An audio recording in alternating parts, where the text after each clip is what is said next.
Vous n'avez pas le droit de nous jeter ainsi sur la route, Dieudonné. C'est la maison de mon mari. C'est la terre de mes enfants. » La voix d'Aminata s'étrangla dans un nuage de poussière rouge, alors qu'une vieille marmite en aluminium venait de rebondir lourdement sur le sol sec de Koutaba. Le silence qui suivit fut plus tranchant qu'une lame de machette. Dans ce village niché aux confins des plateaux de l'Ouest, là où la terre semble saigner sous le soleil implacable de la saison sèche, une femme venait de perdre tout ce qu'elle possédait en l'espace d'un après-midi. Debout devant la grande concession familiale, Aminata sentit le poids du monde s'écrouler sur ses épaules. Ses deux fils, Issa et Kofi, s'agrippaient à son pagne noirci par le deuil et la sueur, leurs petits yeux écarquillés par une terreur qu'ils ne comprenaient pas encore tout à fait. Ce que vous allez découvrir aujourd'hui est l'histoire d'une trahison si profonde qu'elle semblait avoir corrompu les racines même des arbres, mais c'est aussi le récit d'une justice qui attendait, tapie dans les ombres d'un canyon, qu'un simple animal vienne la déterrer. Restez avec moi jusqu'au bout, car ce que cette veuve a trouvé dans les ruines du passé va vous prouver que même lorsque les hommes se taisent, la terre finit toujours par hurler la vérité. Avant de poursuivre ce récit bouleversant, prenez un instant pour vous abonner à la chaîne et dites-moi dans les commentaires, sur une échelle de 1 à 10, quelle importance vous accordez à la justice dans votre propre communauté. Votre soutien est la force qui permet à ces histoires de continuer à vivre. L'air était saturé de l'odeur de la terre brûlée et d'une tension électrique. Dieudonné, le frère cadet du défunt mari d'Aminata, se tenait sur le seuil de la maison, les jambes écartées, le regard froid et vide de toute compassion. Il ne voyait pas une belle-sœur éplorée, ni des neveux orphelins. Il ne voyait que des obstacles entre lui et les riches plantations de caféiers que son frère avait laissées derrière lui. D'un geste brusque, il envoya valser un sac de mil à moitié vide qui se déchira en touchant le sol, libérant des grains dorés qui se perdirent aussitôt dans la poussière. Le motif officiel, murmuré le matin même sous l'arbre à palabres par les anciens du conseil, était une insulte à la mémoire de son mari. On prétendait que le mariage n'avait jamais été totalement validé par la dot ancestrale, une technicité coutumière déterrée pour justifier l'innommable. Mais à Koutaba, tout le monde connaissait la vérité. Dieudonné avait acheté le silence des puissants, graissé la patte du greffier de la sous-préfecture et promis des faveurs au chef de terre. Aminata regarda autour d'elle, cherchant un regard allié, une main tendue. Mais les voisins, ceux avec qui elle avait partagé le sel et l'eau pendant des années, détournèrent les yeux. Certains se cachaient derrière leur clôture de bambou, d'autres feignaient d'être occupés par leurs bêtes. La peur de Dieudonné et de son influence occulte agissait comme un poison lent sur la solidarité villageoise. On l'accusait déjà, à demi-mot, de porter le mauvais sort, d'être la raison pour laquelle la pluie tardait à venir. Une veuve sans protection est une proie facile, et à Koutaba les loups avaient faim. « Pars, Aminata » cracha Dieudonné d'une voix sourde. « Pars avant que je ne demande aux jeunes du village de te traîner jusqu'à la limite du district. Cette terre ne veut plus de toi. » Humilié, mais gardant une dignité qui semblait irriter davantage son bourreau, Aminata commença à ramasser ses maigres possessions. Une natte usée, quelques vêtements, la marmite cabossée. Elle ne pleurait pas devant lui. Ses larmes étaient réservées à l'obscurité. Au loin, un homme observait la scène, le cœur serré par une impuissance qui le rongeait. C'était Samuel, le jeune instituteur du village. Arrivé de la ville quelques années plus tôt avec des idéaux de justice et d'éducation, il avait vu le système se corrompre sous ses yeux. Il connaissait Aminata, il savait qu'elle était la gardienne légitime de ce foyer. Mais que pouvait faire un maître d'école face à une alliance de notables corrompus? Samuel se sentait comme un lâche, un intellectuel dont les livres ne servaient à rien face à la force brute de l'injustice. Il se jura, ce jour-là, qu'il ne laisserait pas cette femme disparaître totalement dans l'oubli. Le seul chemin qui restait ouvert à Aminata menait vers le canyon des murmures. C'était un endroit évité par tous, un lieu où les falaises de grès semblaient chuchoter les noms des morts dès que le vent se levait. C'est là, à la lisière de ce gouffre vertigineux, que se dressait une structure que le temps avait tenté d'effacer, l'ancien dispensaire colonial. Une ruine de béton gris, rongée par les lianes et les souvenirs amers des grandes épidémies passées. Pour les villageois, c'était un lieu hanté, une cicatrice du passé que l'on préférait ignorer. Pour Aminata, C'était désormais son seul palais. Elle s'y installa avec ses fils, nettoyant un coin de sol cimenté sous un toit de tôle qui grinçait à chaque brise. Ils vivaient de racines, de baies sauvages et de la charité discrète de Samuel, qui venait à la nuit tombée apporter un peu de pain ou des fournitures scolaires pour les garçons, se glissant dans l'ombre comme s'ils commettaient un crime. Dans ce malheur, ils n'étaient pas seuls. Ils avaient emmené avec eux Gros-Jean. Gros-Jean n'était pas un membre de la famille, mais un vieux cochon galeux, à la peau tannée et aux oreilles tombantes. C'était la seule bête qu'Aminata avait réussi à soustraire à la fureur de Dieudonné lors de l'expulsion, en le cachant derrière un buisson avant de l'entraîner avec eux. Gros-Jean était têtu, grognon et souvent imprévisible, mais pour Issa et Kofi, il représentait le dernier lien avec leur vie d'avant. Il dormait contre eux pour les réchauffer quand les nuits devenaient fraîches sur le plateau, son souffle lourd étant le seul bruit rassurant dans cette carcasse de bâtiment abandonné. Les semaines passèrent et la vie dans le dispensaire devint une routine de survie. Aminata passait ses journées à chercher de quoi nourrir ses fils, tandis que Samuel, lors de ses visites clandestines, lui racontait comment Dieudonné asseyait son pouvoir au village. Le traître se pavanait désormais dans les plantations, vendant le café à prix d'or et s'achetant de nouvelles alliances. Il pensait avoir enterré Aminata dans le canyon, mais il ignorait que les murmures de cet endroit ne sont pas toujours des fantômes. Ce sont parfois les échos d'une vérité qui ne demande qu'à refaire surface. Samuel, malgré sa peur, commençait à rassembler des témoignages, à fouiller dans les vieux registres de la paroisse, cherchant une faille dans le récit de Dieudonné. Il sentait que quelque chose ne collait pas, que l'histoire de la dot impayée était une invention totale. Un matin, alors qu'une brume épaisse et laiteuse s'était installée au fond du canyon, recouvrant tout d'un manteau de mystère, l'impensable se produisit. Gros-Jean, d'ordinaire si casanier, sembla saisi d'une frénésie soudaine. Il se mit à grogner, à gratter le sol du dispensaire avec une force inhabituelle, puis, d'un bond surprenant pour son âge, il s'échappa de l'enclos de fortune qu'Aminata avait construit. Il s'enfonça droit dans les profondeurs interdites du canyon, là où la végétation devient si dense qu'elle semble vouloir étouffer la lumière. « Gros-Jean, reviens ici !» cria Issa, s'élançant à sa suite. Aminata, le cœur battant à tout rompre, n'hésita pas une seconde. Perdre ce cochon, c'était perdre leur dernière ressource, leur dernier espoir de vendre un jour quelque chose au marché pour acheter des médicaments ou des vêtements. La poursuite fut épuisante. Ils durent se faufiler entre les rochers glissants, écarter les branches épineuses qui leur griffèrent le visage et les bras. Le canyon semblait se refermer sur eux, les parois de pierre rouge s'élevant comme les murs d'une prison naturelle. Ils suivaient les grognements étouffés de l'animal, qui semblait appeler quelqu'un ou quelque chose. Finalement, ils débouchèrent dans une petite faille, un endroit où le sol était meuble, protégé par les racines gigantesques d'un fromager séculaire. L'arbre semblait être le gardien de ce sanctuaire oublié, ses racines s'enfonçant comme des doigts de géant dans la chair de la terre. C'est là qu'ils le trouvèrent. Gros-Jean était en train de fouir frénétiquement le sol, projetant de la terre noire tout autour de lui. Il ignorait les appels d'Issa, ses pattes s'enfonçant de plus en plus profondément. « Mais qu'est-ce qu'il fait ?» murmura Kofi, se serrant contre sa mère. Soudain, un bruit métallique résonna. Un son clair, discordant dans ce silence végétal. Aminata s'approcha, le souffle court. Elle écarta le cochon qui protestait et s'agenouilla dans la boue.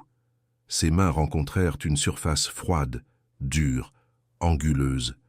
Ce n'était pas une racine, ce n'était pas une pierre. En creusant avec ses ongles, elle dégagea le coin d'une caisse métallique.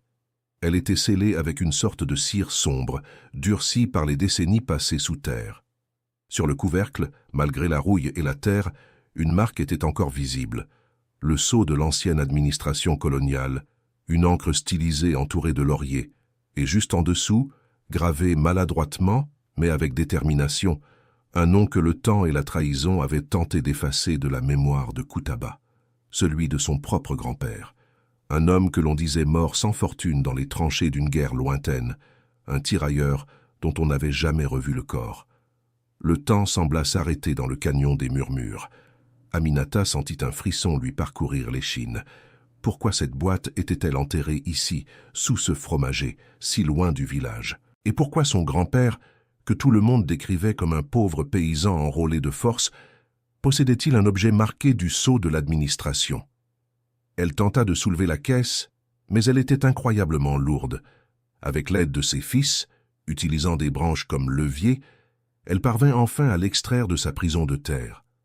La caisse reposait là, sur le tapis de feuilles mortes, comme un cercueil de fer attendant d'être ouvert. À cet instant précis, un craquement se fit entendre dans les fourrés. Aminata se figea, le cœur frappant sa poitrine comme un tambour de guerre. Était-ce Dieudonné qui les avait suivis, ou les esprits du canyon dont les anciens parlaient avec crainte?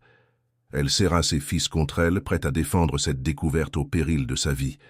Mais ce qui émergea de la brume n'était pas un ennemi.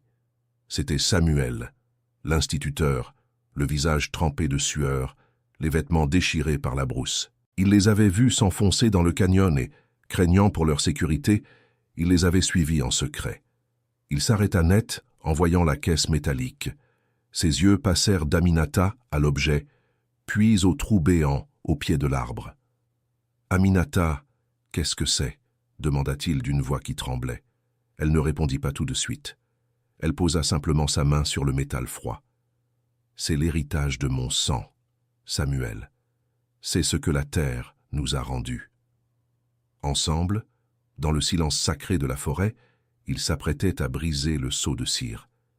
Ils ignoraient encore qu'à l'intérieur de cette boîte ne se trouvaient pas seulement des objets, mais les preuves d'un mensonge qui durait depuis des générations, une fortune capable de renverser des chefs, et surtout, le cri de justice d'un homme qui, même après sa mort, refusait de laisser sa lignée être piétinée par l'ambition d'un traître. Le destin de Koutaba était sur le point de basculer, et tout cela grâce au flair d'un vieux cochon galeux que tout le monde méprisait. Le couvercle de la caisse métallique céda dans un gémissement de fer supplicié, libérant une odeur âcre de suif, de vieux papier et de temps pétrifié. Samuel et Aminata restèrent figés, les mains tremblantes, alors que la lumière mourante du jour filtrait à travers la canopée pour venir danser sur le contenu de la boîte. Ce qu'ils virent dépassait tout ce qu'ils auraient pu imaginer dans leurs rêves les plus fous ou leurs prières les plus désespérées. Sous des couches de tissu graissé, destinées à protéger le contenu de l'humidité dévorante de la jungle, se trouvaient des documents officiels, dont les sceaux de cire rouge et les rubans bleus portaient encore l'autorité d'une époque révolue. Mais ce qui attira l'œil d'Issa, le plus jeune, fut une petite bourse en cuir noir, craquelée par les années. Lorsqu'Aminata la renversa dans sa paume, un ruissellement de pierres brutes, translucides et froides, s'étala sur sa peau calleuse. Des diamants, pas des bijoux taillés pour la parure, mais des pierres d'une pureté exceptionnelle, des trésors de conflit ou de chance, cachés là par un homme qui savait que la richesse est aussi une cible dans le dos. Samuel s'empara des documents avec une ferveur presque religieuse. En tant qu'instituteur, il savait lire entre les lignes du pouvoir. Ses doigts parcouraient les parchemins, déchiffrant une écriture cursive élégante, datée de l'administration coloniale britannique de l'entre-deux-guerres. Plus il lisait, plus son visage pâlissait. Ce n'étaient pas de simples papiers, c'étaient des titres de propriété originaux, des actes de concession signés par le gouverneur de l'époque, accordant la totalité des terres de Koutaba au grand-père d'Aminata pour services exceptionnels rendus à l'Empire, lors des campagnes en Afrique de l'Est. Le document était clair. La lignée d'Aminata n'était pas seulement résidente de ces terres, elle en était la propriétaire souveraine par décret. Mais le plus choquant restait à venir. Au fond de la caisse se trouvait un journal de bord, un cahier à la couverture de moleskine où le grand-père avait consigné jour après jour la trahison dont il avait été victime. Samuel commença à lire à voix haute, sa voix vacillant dans le silence du canyon. Le journal racontait comment la famille de Dieudonné, à l'époque de simples métayers ambitieux, avait profité du départ du tirailleur pour la guerre afin de falsifier les registres locaux avec la complicité d'un scribe colonial corrompu.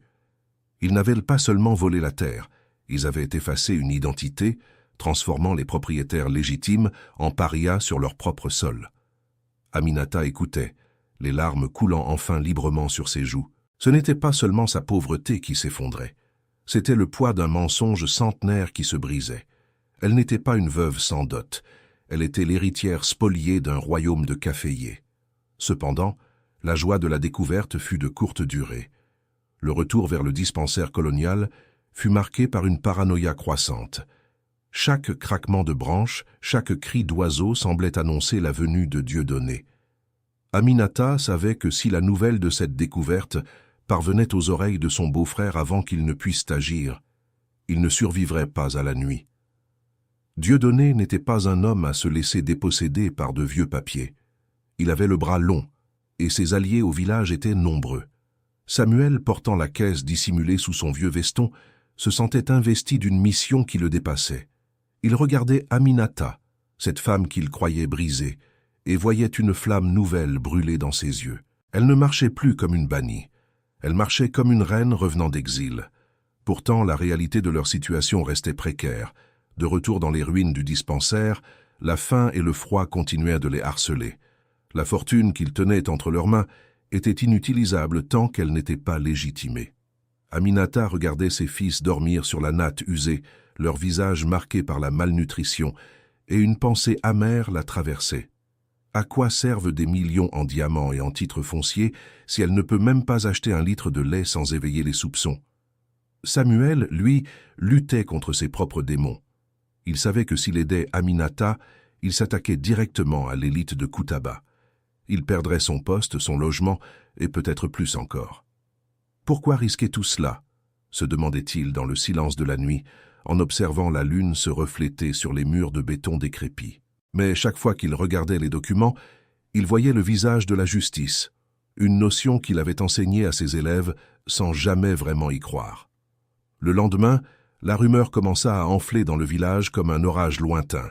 Gros-Jean, le cochon, était devenu un sujet de conversation. On l'avait vu revenir du canyon avec Aminata, et la rumeur disait qu'il avait déterré quelque chose de magique. Les superstitions, à Koutaba, sont plus fortes que les lois. On murmurait que la veuve avait pactisé avec les esprits de la forêt pour se venger. Dieudonné, sentant le vent tourner, ne resta pas inactif.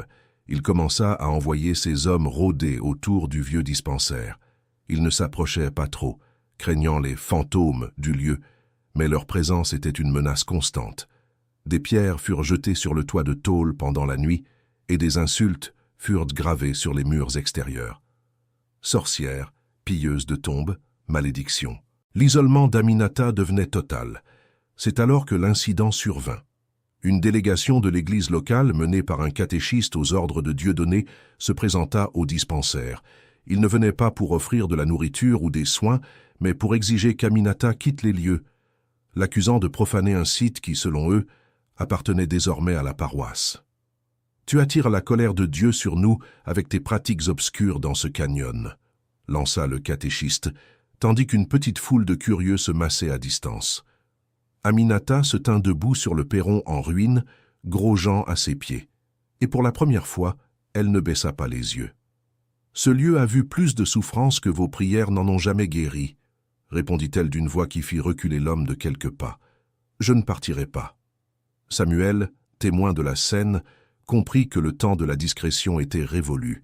Il devait agir, et vite. Il décida de se rendre en ville à plusieurs heures de marche, pour contacter un ancien camarade d'université, devenu avocat. Mais le voyage était risqué. Les routes étaient surveillées par les partisans de Dieudonné. Avant de partir, il remit à Aminata un petit sifflet en bois qu'il utilisait pour rassembler les enfants à l'école. « Si vous avez un problème, sifflez fort, je reviendrai avec de l'aide. » Ce départ laissa Aminata plus vulnérable que jamais. Seule dans cette ruine coloniale, entourée de haine et de secrets, elle sentit le poids de la solitude l'écraser. Elle caressait le journal de son grand-père comme un talisman, y puisant la force de ne pas s'effondrer. Les nuits suivantes furent un calvaire. Des ombres se glissaient entre les arbres, et Aminata pouvait entendre les rires moqueurs des hommes de Dieudonné. Ils tentaient de l'effrayer, de la pousser à bout pour qu'elle s'enfuit et abandonne son secret. Issa et Kofi ne quittaient plus le côté de leur mère, leurs yeux brillants de fièvre et de peur. C'est dans ces moments d'obscurité totale qu'Aminata comprit la véritable nature de sa découverte. Ce n'était pas seulement de l'argent ou de la terre, c'était une épreuve de foi. Elle parlait à son mari défunt, lui demandant pardon de ne pas avoir pu protéger leur foyer, et elle promettait à son grand-père que son sacrifice ne serait pas vain. Ils croient que je suis faible parce que je suis seul, murmurait-elle à Grosjean qui semblait comprendre chaque mot. Mais ils oublient que la terre connaît mon nom. Le tournant décisif se produisit le 5e jour après le départ de Samuel. Un messager arriva au village annonçant la visite imminente du sous-préfet pour une inspection de routine des propriétés foncières. C'était l'occasion que Dieudonné attendait pour légaliser définitivement sa spoliation. Il avait préparé des faux papiers, des témoignages achetés et une réception grandiose pour éblouir le fonctionnaire. Il comptait présenter l'expulsion d'Aminata comme une nécessité publique pour assainir la région. Pour Aminata, c'était le signal du combat final. Si elle ne se présentait pas devant le sous-préfet avec les preuves originales, tout serait perdu. La terre de ses ancêtres serait scellée à jamais sous le nom d'un meurtrier de rêve. Mais comment traverser le village pour atteindre la place du marché sans se faire arrêter? Les hommes de Dieudonné encerclaient déjà le chemin menant au dispensaire. La tension était à son comble. Aminata regarda ses fils. Puis elle regarda la caisse métallique. Elle savait que la vérité était une arme, mais une arme qu'il fallait savoir brandir au bon moment. Elle commença à préparer un plan audacieux qui demandait un courage qu'elle ne savait pas posséder. Elle ne se présenterait pas comme une mendiante implorant la pitié. Elle se présenterait comme la propriétaire légitime réclamant ses droits. Mais avant cela, elle devait s'assurer que Samuel revienne. Sans lui, sans son savoir et sa crédibilité, ces papiers ne seraient que des chiffons aux yeux de l'administration. Alors que le soleil commençait à décliner, jetant de longues ombres inquiétantes sur le canyon, Aminata entendit un bruit de moteur au loin. Un véhicule approchait de Koutaba. Était-ce le sous-préfet avec un jour d'avance ou Samuel avec l'avocat? Son cœur battait si fort qu'elle craignait qu'il ne se brise. Elle serra la bourse de diamants contre sa poitrine, sentant leur dureté froide à travers le tissu. Ces pierres avaient été extraites de la terre par la sueur et le sang, et elles allaient maintenant servir à racheter l'honneur d'une famille. Mais Dieudonné n'avait pas encore dit son dernier mot. Il avait une dernière carte à jouer, une manœuvre désespérée pour discréditer Aminata une fois pour toutes. Il s'apprêtait à lancer l'accusation suprême. Elle n'avait pas trouvé ses trésors. Elle les avait volés lors d'une profanation de tombes sacrées, un crime impardonnable qui condamnait non seulement à l'exil, mais à la mort sociale, voire physique. La suite de cette lutte acharnée pour la dignité va vous montrer jusqu'où peut aller la cruauté humaine, mais aussi la puissance invincible de la vérité, lorsqu'elle est portée par une mère qui n'a plus rien à perdre. Ne quittez pas ce récit, car le dénouement qui approche va transformer le village de Koutaba à jamais. Si cette histoire vous touche, n'oubliez pas de laisser un commentaire avec le mot « justice » pour montrer votre soutien à Aminata. Votre engagement aide notre communauté à grandir et à partager ses récits de résilience. La suite arrive immédiatement, et vous ne voudrez pas manquer le moment où le destin de la veuve et de ses fils va basculer vers la lumière. Le soleil se leva sur Koutaba avec une violence inhabituelle, comme s'il voulait lui aussi participer au jugement qui se préparait. La place du marché, d'ordinaire réservée aux échanges de tubercules et de tissus, s'était transformée en une arène étouffante. Au centre, sous l'ombre majestueuse du grand fromager, une estrade de bois avait été dressée. Le sous-préfet, un homme aux traits sévères sanglé dans un uniforme blanc immaculé qui contrastait avec la poussière environnante, était déjà assis, consultant des dossiers avec une mine d'ennui. À sa droite, Dieudonné rayonnait. Il portait son plus beau boubou, un tissu richement brodé qui affichait sa réussite insolente. Il saluait les anciens, distribuait des poignées de main aux notables et jetait des regards triomphants vers la foule qui s'amassait. Il croyait avoir déjà gagné. Pour lui, cette journée n'était qu'une formalité administrative pour enterrer définitivement le nom de son frère et d'Aminata. Mais à la lisière du village, près du sentier qui menait au canyon des Murmures, une silhouette avançait avec une détermination que personne n'aurait cru possible quelques jours plus tôt. Aminata ne portait plus son pagne de deuil. Elle s'était drapée dans un tissu d'un bleu profond, la couleur de la dignité retrouvée. Elle marchait la tête haute, ses deux fils à ses côtés, portant chacun un côté de la vieille caisse métallique dissimulée sous une toile de jute. Et derrière eux, trottant avec une assurance presque comique, Grosjean suivait, ignorant les regards stupéfaits des villageois qui s'écartaient sur leur passage. Regardez, c'est la veuve maudite, murmurait-on. Elle ose se présenter ici après ce qu'elle a fait? Les insultes fusaient, mais Aminata ne sciait pas. Elle avait vu l'abîme, elle avait touché la vérité du doigt, et plus rien ne pouvait l'effrayer. Lorsqu'elle atteignit le centre de la place, un silence de mort s'abattit sur l'assemblée. Dieudonné se leva, le visage déformé par une colère qu'il peinait à masquer sous un sourire de circonstance. « Monsieur le sous-préfet, lança-t-il d'une voix forte pour que tout le monde entende, voici la femme dont je vous ai parlé. Non contente d'avoir déshonoré notre famille, elle vient maintenant interrompre cette cérémonie officielle avec ses fils et son animal de malheur. Elle a pillé les terres sacrées du canyon, volant des objets qui appartiennent aux ancêtres. » La foule commença à gronder. Dans un village où la tradition est reine, l'accusation de pillage de tombes est une condamnation à mort sociale. Dieudonné jouait sa dernière carte, la plus dangereuse, la peur de l'invisible. Le sous-préfet leva la main pour réclamer le silence. Il regarda Aminata avec une curiosité teintée de mépris. « Femme, que viens-tu faire ici? As-tu une contestation légale à formuler avant que je ne signe les actes de transfert de propriété au nom de Monsieur Dieudonné ?» Aminata fit un pas en avant. Sa voix, autrefois si frêle, résonna avec une clarté qui surprit même les anciens. « Je ne viens pas contester, monsieur le sous-préfet. Je viens rétablir ce qui a été volé il y a 100 ans. Je ne suis pas une pilleuse. Je suis la propriétaire de Koutaba, et j'en apporte la preuve. » Un éclat de rire nerveux parcourut les rangs des alliés de Dieudonné, mais le rire s'éteignit brusquement quand Issa et Kofi posèrent la caisse métallique sur la table du sous-préfet, faisant tressauter les encriers. D'un geste sec, Aminata retira la toile de jute. Le métal rouillé brillait sous le soleil de midi. Avant que Dieudonné ne puisse intervenir, un cri retentit à l'autre bout de la place. « Laissez passer! Laissez passer la justice !» C'était Samuel. Il arrivait essoufflé, les vêtements couverts de la poussière du voyage, mais il n'était pas seul. À ses côtés se tenait un homme âgé, portant des lunettes épaisses et un cartable de cuir usé.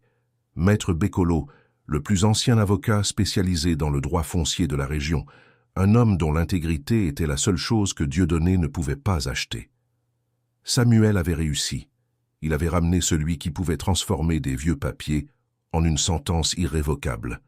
Samuel s'approcha d'Aminata et posa une main rassurante sur son épaule. Le sous-préfet, soudain plus attentif en voyant l'avocat, fit signe à Maître Bécolo de s'approcher. Pendant les 20 minutes qui suivirent, le temps sembla s'arrêter à Koutaba. On n'entendait que le froissement des parchemins que l'avocat extrayait de la caisse avec des gestes de chirurgien. Il examinait les sceaux, comparait les signatures avec des registres qu'il avait apportés de la ville et murmurait des termes juridiques qui faisaient trembler les mains de Dieudonné. Ce dernier, sentant le sol se dérober sous ses pieds, tenta une ultime manœuvre. « Ce sont des faux. Elle a fabriqué ces papiers avec l'aide de cet instituteur renégat !» hurla-t-il, les veines de son cou saillantes. Maître Bécolo releva la tête, un petit sourire ironique aux lèvres. « Monsieur Dieudonné, falsifier des documents coloniaux britanniques avec ce type de papier et ces encres spécifiques est une tâche impossible pour quiconque dans cette province. Mais ce qui est encore plus authentique, c'est ceci. » Il brandit le journal de bord du grand-père. Ce journal contient des détails que seule l'administration centrale possède. Et il y a plus. Monsieur le sous-préfet, ces documents prouvent que la famille de Monsieur Dieudonné n'a jamais possédé un seul hectare de cette plantation. Ils ont profité de l'absence d'un héros de guerre pour rayer son nom des registres locaux, avec la complicité d'un scribe dont le nom figure ici. C'est une spoliation historique. Le sous-préfet se pencha sur les documents. Il vit le sceau royal, la signature du gouverneur, et surtout l'acte de propriété original qui couvrait non seulement la plantation, mais la quasi-totalité des terres environnantes. La vérité éclatait comme un coup de tonnerre. Le silence qui suivit fut assourdissant. Les villageois regardaient Dieudonné, non plus avec crainte, mais avec un dégoût croissant. Le riche notable n'était plus qu'un voleur démasqué devant toute la communauté. « Et ce n'est pas tout », ajouta Aminata en ouvrant la bourse de cuir. Le scintillement des diamants bruts sous le soleil fit hoqueter la foule. Cette fortune ne servira pas à acheter des boubous ou des alliances, elle servira à réparer ce que la cupidité a détruit. Le dénouement fut une déflagration sociale. Le sous-préfet, soucieux de ne pas être associé à un scandale de cette ampleur, annula immédiatement toutes les procédures engagées par Dieudonné. Ce dernier, abandonné par ses alliés qui craignaient désormais pour leur propre réputation, fut contraint de quitter la place sous les huées. Le système corrompu qu'il avait mis des années à bâtir s'effondrait en quelques instants. On raconte que Dieudonné quitta le village le soir même, emportant seulement ce qu'il pouvait porter, fuyant la honte qui resterait attachée à son nom pour les générations à venir. Dans ces communautés, une fois que la trahison est mise en lumière par une force supérieure, le traître n'a plus de terre où poser le pied. Mais la véritable transformation de Koutaba ne faisait que commencer. Aminata ne chercha pas la vengeance. Elle utilisa sa fortune et ses droits fonciers pour lancer une révolution de bonté. La ruine du dispensaire colonial, là où elle avait souffert de la faim et de l'humiliation, fut la première pierre de sa nouvelle vie. Grâce aux diamants, elle finança la construction d'un centre de santé moderne, le premier de la région, pour que plus aucune veuve ou aucun enfant ne meure faute de soins. Elle fit reconstruire l'école de Samuel, la dotant d'une bibliothèque et de bourses d'études pour les enfants les plus pauvres, afin que le savoir soit leur meilleure arme contre l'injustice. Les terres de caféiers furent redistribuées sous forme de coopératives. Aminata restait la propriétaire légale, mais elle offrit à chaque famille du village la possibilité de travailler sa propre parcelle, mettant fin au système de quasi-esclavage que Dieudonné avait instauré. Koutaba devint un modèle de prospérité et de justice. On ne l'appelait plus la veuve maudite, mais la mère du village. Issa et Kofi grandirent dans la fierté de leur lignée, éduqués par Samuel qui devint le conseiller le plus proche d'Aminata. La culpabilité qui rongeait l'instituteur s'était transformée en une énergie créatrice, prouvant que même un homme brisé peut aider à reconstruire un monde. Et Grosjean, le vieux cochon devint une légende vivante. Il passa le reste de ses jours à se prélasser dans la cour de la nouvelle concession d'Aminata, nourri par les enfants du village qui venaient lui caresser les oreilles en écoutant l'histoire de la bête qui avait déterré le destin.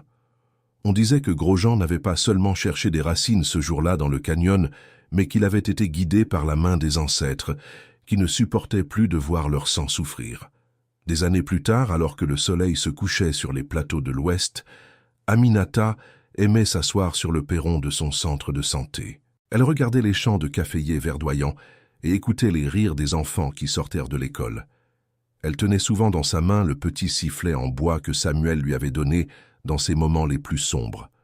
Pour elle, cet objet avait autant de valeur que les diamants, car il représentait le lien humain qui l'avait sauvé. La leçon restait gravée dans l'esprit de chaque habitant de Koutaba. La terre appartient à ceux qui la respectent, et le cri d'une veuve, s'il est porté par la vérité, finit toujours par fissurer les murs de l'injustice les plus épais. La justice n'est pas toujours rapide, elle n'est pas toujours facile, mais elle est inévitable, comme le retour de la pluie après la saison sèche. Aminata avait prouvé que même lorsque vous avez tout perdu, il vous reste votre nom et votre dignité, et que parfois, le salut se cache là où personne n'ose regarder, dans les murmures d'un canyon oublié ou sous les racines d'un vieil arbre. C'est ici que s'achève l'histoire d'Aminata, une femme que l'on croyait brisée et qui est devenue le pilier de tout un peuple. Si ce récit de résilience et de triomphe vous a inspiré, n'oubliez pas de vous abonner à la chaîne pour ne manquer aucune de nos prochaines histoires. Laissez un commentaire pour nous dire ce que vous avez pensé de cette fin et donnez une note de 0 à 10 à la bravoure d'Aminata. Votre engagement est ce qui nous permet de continuer à partager ces récits puissants. Merci d'avoir été avec nous jusqu'à la dernière seconde et rappelez-vous, aucune obscurité n'est assez profonde pour étouffer la lumière de la vérité. À très bientôt pour une nouvelle